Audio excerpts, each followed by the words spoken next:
आज जो टॉपिक है परिवर्त आव्यूह ट्रांसपोज मैट्रिक्स। आइए इसकी डेफिनेशन को देखते हैं। पहले वह आव्यूह जिनमें पंक्तियों को स्तंभों और स्तंभों को पंक्तियों में परस्पर बदल दिया जाता है, तो जो हमें नया मैट्रिक्स प्राप्त होता है वह परिवर्त आव्यूह कहलाता है। तो आइए इसको देखते हैं। Matrix A is equal A11 A12 A21 A22। हमने एक कोई भी ऑर्डर का मैट्रिक्स लिया और इसका हमने परिवर्त किया A पावर T, जो इसका प्रतीक होता है R A डैश। दोनों में आप कोई एक ले सकते हैं, A power T R A dash. तो हम इसका परिवर्त करते हैं तो पंक्ति स्तंभ में चेंज हो जाता है। A11 A12 A21 A22। तो ये पंक्ति जो थी ये स्तंभ में चेंज हो गई, ये भी जो पंक्ति थी हमने ये स्तंभ में हमने चेंज कर दिया। ठीक, क्लियर। तो ये हमारा कहलाएगा ट्रांसपोज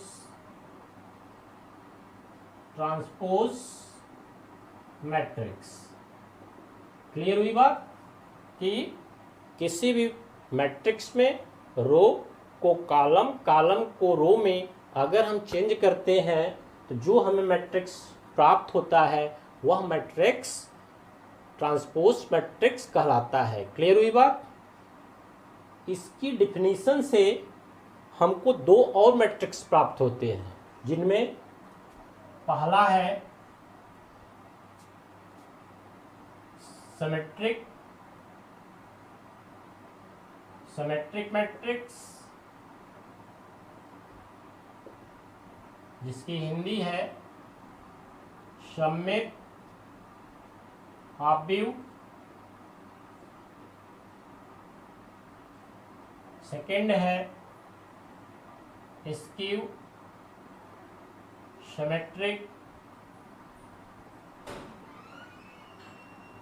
सिमेट्रिक मैट्रिक्स,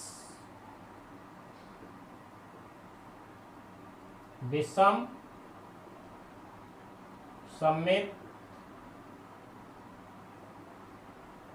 आव्यूह।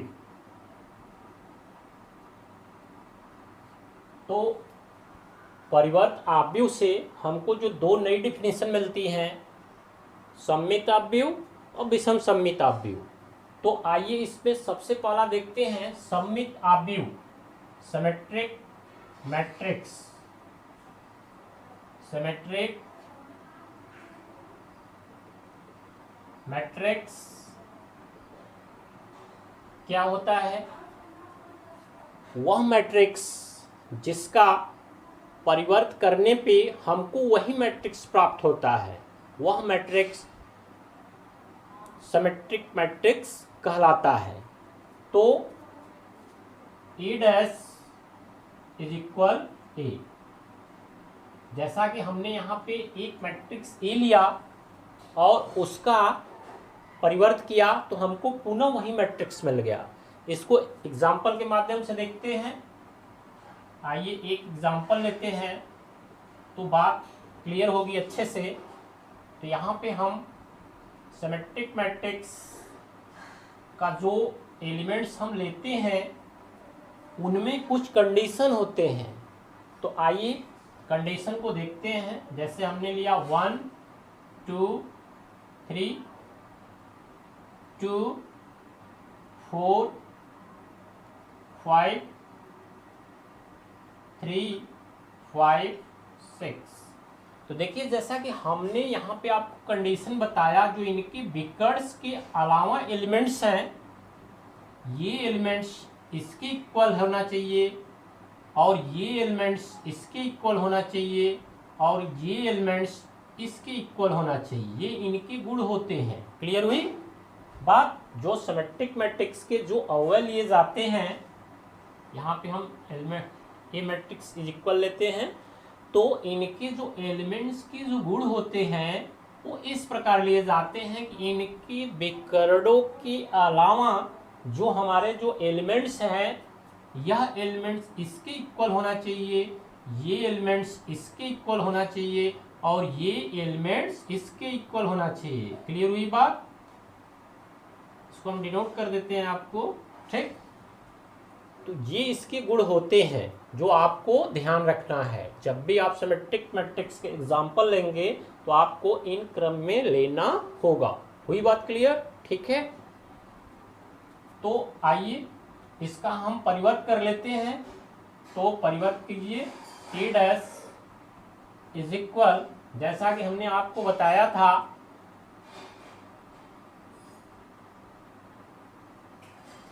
कि परिवर्त पंक्ति को स्तंभ में चेंज कर देते हैं। 1 2 3 2 4, आसानी से इसको आप चेंज कर लेंगे। 3 5 6, ये हमने इसका परिवर्त कर लिया। 1 2 3 इस स्तंभ कालम में हो गया, 2 4 5 इस क्रम में हो गया और 3 5 6 है पंक्ति इस कालम में चेंज कर लिया हमने। क्लियर हुई बात? ठीक है, आइए देखते हैं आगे इसके। अब हम ई डैश, आप इसको मिला लीजिए। हमने यहाँ पे सिमेट्रिक मैट्रिक्स का जो परिभाषा आपको बताया, ए डैश इज इक्वल ए, तो हमने ई डैश जो किया, ए के क्या इसके एलिमेंट्स जो पंक्ति हैं ये सब एलिमेंट्स क्या इक्वल हैं?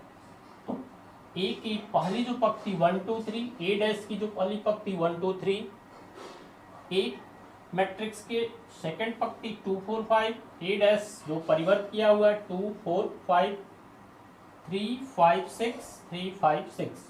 तो यहाँ पे हमारा जो आ गया ए डैश इज इक्वल ए, इसको हमने आपको एग्जाम्पल के माध्यम से समझाया।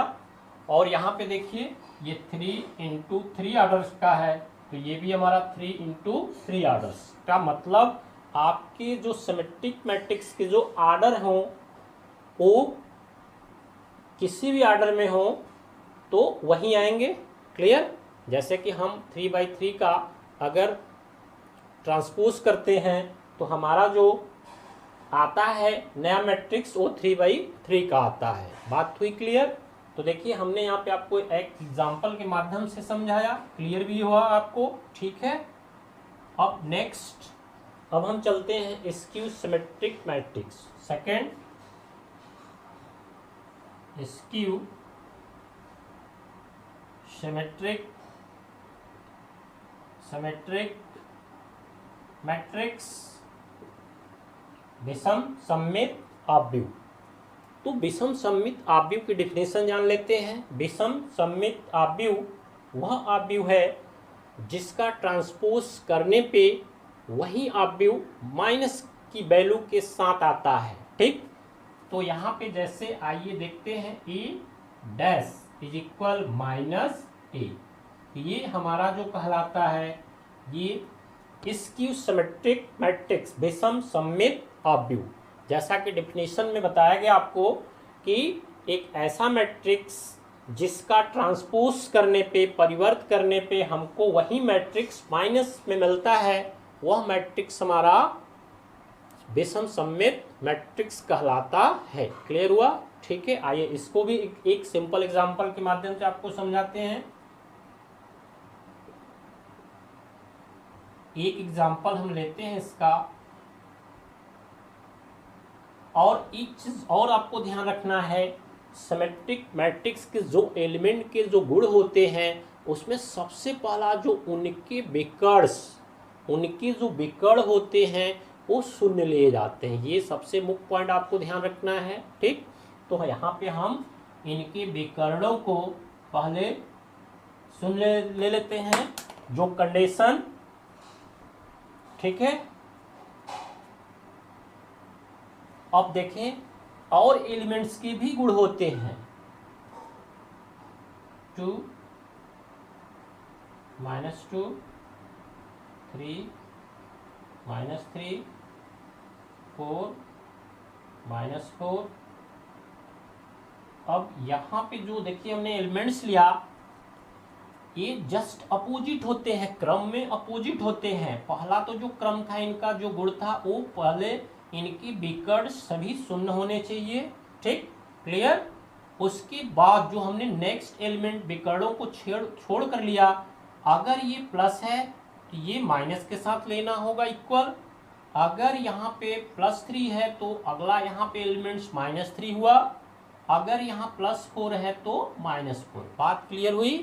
तो ये जो एलिमेंट्स लिए जाते हैं सिमेट्रिक मैट्रिक्स के, सॉरी स्क्यू सिमेट्रिक मैट्रिक्स के, तो आपको इसी क्रम में ध्यान रखना होगा कि आपको एलिमेंट्स लेने होंगे। ये उनके एलिमेंट्स के गुण होते हैं, ठीक है। बात क्लियर हुई, ठीक।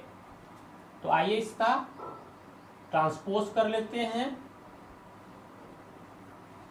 तो पंक्ति 0 2 3 -2 0 -4 -2 0 -4 -3, सॉरी मिस्टेक हो गया, एक मिनट, -2 0 4 -3 -4 0, ये आप ट्रांसपोज कर लिए। अब जो हमारा कंडीशन है e dash is equal -a होना चाहिए, तो अभी यहाँ पे हम दोनों साइड मल्टीप्लाई कर देते हैं माइनस का, तो -a डैश, इधर देखते हैं दोनों साइड मल्टीप्लाई,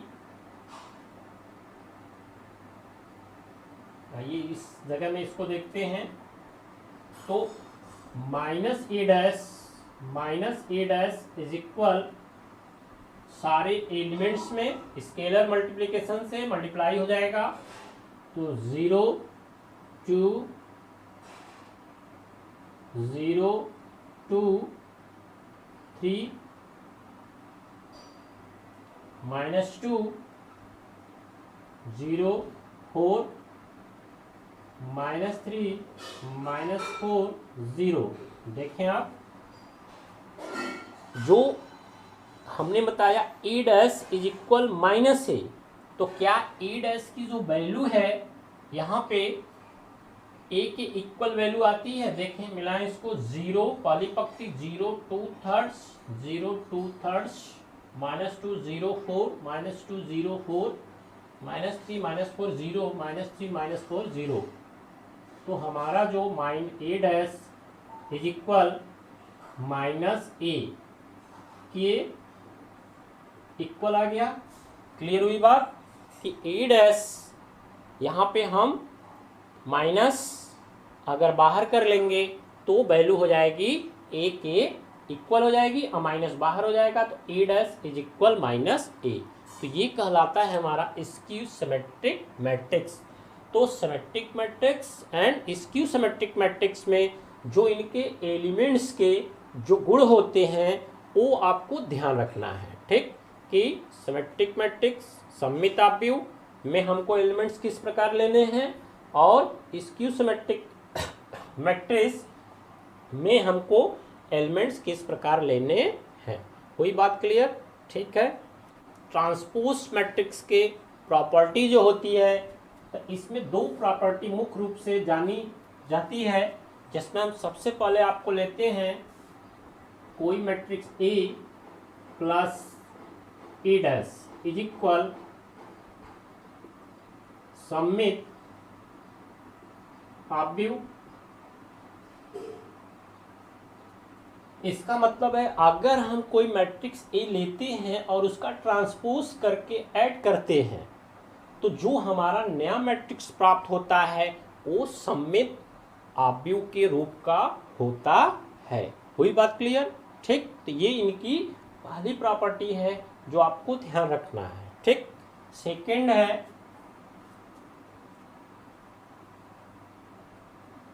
अगर हम कोई मैट्रिक्स लेते हैं और उनका सबट्रैक्ट करते हैं, ट्रांसपोज करने के बाद उसका सबट्रैक्ट करते हैं, तो वहां पे हमारा जो मैट्रिक्स हमको प्राप्त होगा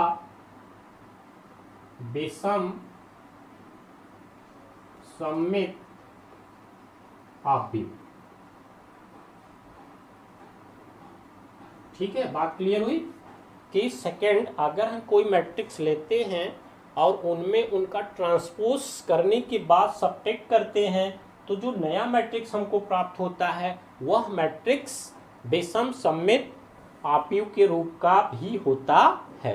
ये दो प्रॉपर्टी हैं, इनको एज एग्जाम्पल आइए एग्जाम्पल देते हैं तो आपको और बेटर क्लियर होगा। तो इसमें हम फर्स्ट सममित आव्यूह का एग्जाम्पल लेते हैं। तो कोई मैट्रिक्स ए हमने यहाँ लिया 1 2 3 2 1 4 1 1 5 क्लियर। इसका हम परिवर्त कर देते हैं ए डैश इज इक्वल 1 2 3 2 1 4 1 1 5 क्लियर हुआ। ये आप आसानी से कर लेंगे इसका ट्रांसपोज। अब जैसा कंडीशन हमने बताया आपको a plus E dash is equal सममित आव्यूह का रूप होना चाहिए, तो ऐड कर लेते हैं a प्लस ई डैश। आइए इसको लिख लेते हैं।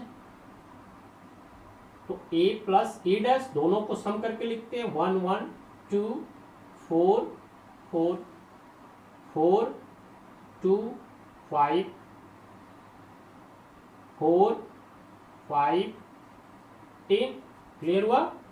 ये हमने दोनों मैट्रिक्स का सम कर लिया। अब आइए देखते हैं जो हमने आपको सिमेट्रिक मैट्रिक्स के डिफिनीशन में बताया था, जो उनके एलिमेंट्स हैं वो मिलने चाहिए किस क्रम में। देखें आप, ये इससे मिलना चाहिए और ये क्रम इससे मिलना चाहिए और ये क्रम इसका, ये इसके गुण होते हैं एलिमेंट्स के, जिसको हम तो देखिए आप यहाँ पे देखें यहाँ पे कि ये सिमेट्रिक मैट्रिक्स के रूप में इसका एलिमेंट्स आया, तो वह रूप में ये आता है, तो ये होता है सिमेट्रिक मैट्रिक्स के रूप में इसका आ गया। अब सेकंड है a माइनस ई डैश, आइए इसको भी देख लेते हैं a माइनस ई डैश, यहां सब्ट्रैक्ट कर लेते हैं 0 0 2 0 0 3 -2 -3 0, ये हमने सब्ट्रैक्ट कर लिया। तो अब हमने आपको बताया था कि जो पहले तो उनके विकर्ण स्क्यू सिमेट्रिक मैट्रिक्स के जो विकर्ण हैं वो क्या होने चाहिए, शून्य होने चाहिए, तो यहाँ शून्य है, क्लियर हुआ। नेक्स्ट जो हमने इसके गुण एलिमेंट्स के बताया था, यह इसके विपरीत क्रम में इक्वल होना चाहिए, तो देखिए 0 है माइनस के साथ, 2 तो -2, 3 तो -3, मतलब इनका जो क्रम है ये क्रम भी यहाँ पे फॉलो कर रहा है, उसके गुण को, एलिमेंट्स को गुण को फॉलो कर रहा है। तो ये हमारा किस रूप में होगा, स्क्यू सिमेट्रिक मैट्रिक्स। बात क्लियर हुई। तो हमने आपको ट्रांसपोज मैट्रिक्स, उनसे जो दो डेफिनेशन बनी, symmetric matrix, skew symmetric matrix, और उसके बाद हमने जो आपको बताया कि उनकी गुण, उनकी प्रॉपर्टी, तो ये प्रॉपर्टी बताया हमने आपको, तो एज एग्जाम्पल, तो बात क्लियर हुई, समझ में भी आया, ठीक है। आगे बढ़ें। एक नेक्स्ट इसमें हम आपको समझाते हैं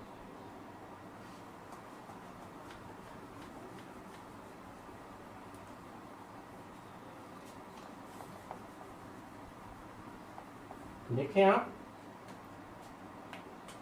जैसे हम दो मैट्रिक्स लेते हैं यहाँ पे A इज इक्वल 2 4 1 3 1 5, अगर इसका हम ट्रांसपोज करते हैं तो हमारा यहाँ पे आ जाएगा A dash is equal, column पक्के में चेंज हो जाता है 2 1 1 4 3 5, तो यहाँ पे इनका ऑर्डर देखें 3 into 2 पंक्ति कॉलम 2 into थर्ड्स, तो जो हमारा मैट्रिक्स ए था उसका जो ऑर्डर था 3 इंटू 2, और जो हमने उनका परिवर्त किया तो उसका जो आर्डर है 2 इंटू 3। तो इसका मतलब है कि ये ज़रूरी नहीं है कि यहाँ पे आर्डर हमारा समान होना चाहिए, ठीक, आर्डर कुछ भी हो सकता है।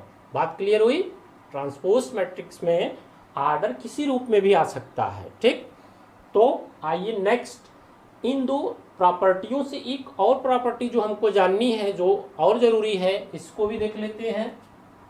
तो एक तीसरी जो प्रॉपर्टी बनती है हमारी, ऐसा आप समझे जैसे हम कोई मैट्रिक्स ए लिया हमने 1/2 ए प्लस ए डैश ए माइनस ए डैश। पहले आप देखें, क्या हम इसको इस रूप में लिख सकते हैं? किसी भी मैट्रिक्स ए को ए प्लस ए डैश ए माइनस ए डैश, ये इससे कैंसिल हो जाएगा, ए ऐड हो जाएगा, 2a 2 से कैंसिल हो जाएगा। तो हम मैट्रिक्स ए को इस रूप में लिख सकते हैं। बात क्लियर हुई? ठीक है, आगे देखें आप, अलग कर लेते हैं 1/2 ए प्लस ए डैश प्लस 1/2 ए माइनस ए डैश। इसको अलग अलग इस रूप में भी आप लिख सकते हैं। क्लियर हुई बात? जैसा कि अभी अभी हमने आपको बताया था, सिमेट्रिक मैट्रिक्स, कोई मैट्रिक्स किसी मैट्रिक्स में उसका ट्रांसपोज करके ऐड करते हैं तो हमारा सिमेट्रिक मैट्रिक्स के रूप में आता है। तो ये हमारा जो कहलाएगा सिमेट्रिक मैट्रिक्स। और दूसरा जो हमारा कहलाएगा स्क्यू सिमेट्रिक मैट्रिक्स। तो बात क्लियर हुई? इसको हम दो पार्ट्सों में ले सकते हैं, symmetric matrix and skew symmetric matrix. तो किसी भी मैट्रिक्स ए को हम दो रूपों में इसको इस तरह से तोड़ सकते हैं, symmetric matrix and skew symmetric matrix. Clear हुई बात? और इससे हमारा ये पता चलता है कि हम किसी भी स्क्वायर, जैसे कि देखिए स्क्वायर मैट्रिक्स अगर हम लेते हैं तो उसको हम इस symmetric matrix and skew symmetric matrix का सम करके इस प्रकार अलग अलग हम ले सकते हैं। मतलब कोई भी स्क्वायर मैट्रिक्स, ठीक है, कोई भी स्क्वायर मैट्रिक्स हमारा symmetric matrix and skew symmetric matrix का ऐड के रूप में लिया जा सकता है। इसको दो पार्ट्सों में हम अलग अलग ले सकते हैं। क्लियर हुई बात? तो ये हमने आज आपको ट्रांसपोज मैट्रिक्स क्या होता है और उससे जो दो डिफिनीशन हमारी बनी, symmetric matrix and skew symmetric matrix क्या होता है, ये हमने आपको बताया। नेक्स्ट जो हमने उनकी प्रॉपर्टी थी ये आपको बताया, इस प्रॉपर्टी से जो प्रॉपर्टी मिली ये हमने आपको बताया। अब ये आपको सारे प्रैक्टिस करने हैं और इसके बाद जो हमारी एक्सरसाइज